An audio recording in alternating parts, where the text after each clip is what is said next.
Uru, Indaway Magaganadug, Anin, greetings, all my relatives, all my relatives.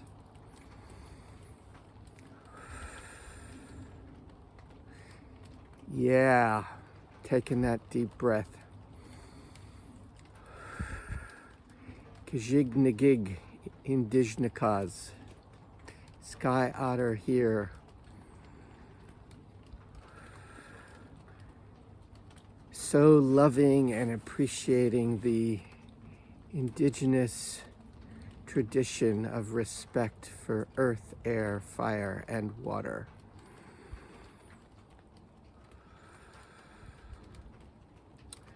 And gratitude as the gratitude for life as the central tenet.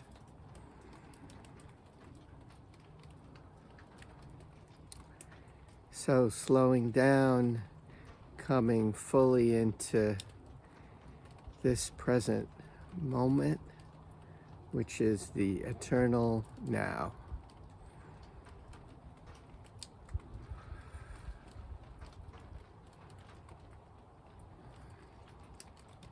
Relaxing, allowing the flow of life.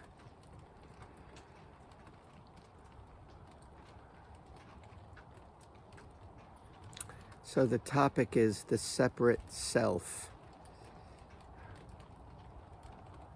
Each one of us imagines on some level that we're an isolated entity in the universe, that we're just a body, and there's a kind of scary world out there that we need to compete with, and we need to protect this physical body at all costs. The separate self doesn't recognize abundance. It knows only scarcity, and it's trying to predict future negative scenarios to make sure the separate self never dies,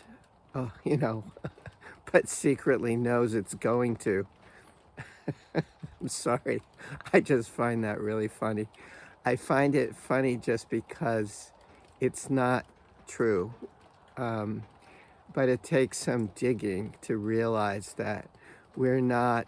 I am an airline pilot, I am a professor, I am a janitor, I am a stockbroker, I am an artist, I am a spiritual person.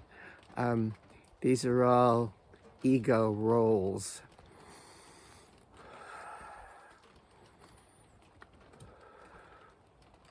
We might play those roles, but they're not who we are. I am that I am, and that is even, I was going to say part of the universe. I am the universe, so are you. And the language has it's difficult for the language to really, it can't fully describe oneness.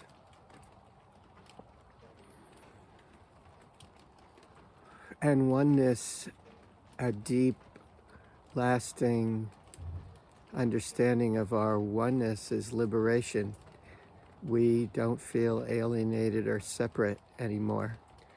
And my own experience is it's a gradual awakening. That's a good book, by the way, by Levine. Gradual awakening. A gradual awakening from the delusion of separation. And one of the reasons I just thought it would be a good idea to talk about this now is that kind of once we know what the root problem is, we have a better chance of transcending it. And it's not ultimately even a problem. It's probably built into the whole, what would you call it, like the design of the universe. It is what it is, but it causes an intense amount of suffering. And so many of us have all kinds of tormenting stories about we're less than, we're more than. Yeah, um, I'm thinking of just different ways that the separate self makes itself, I'm a loser, I always win.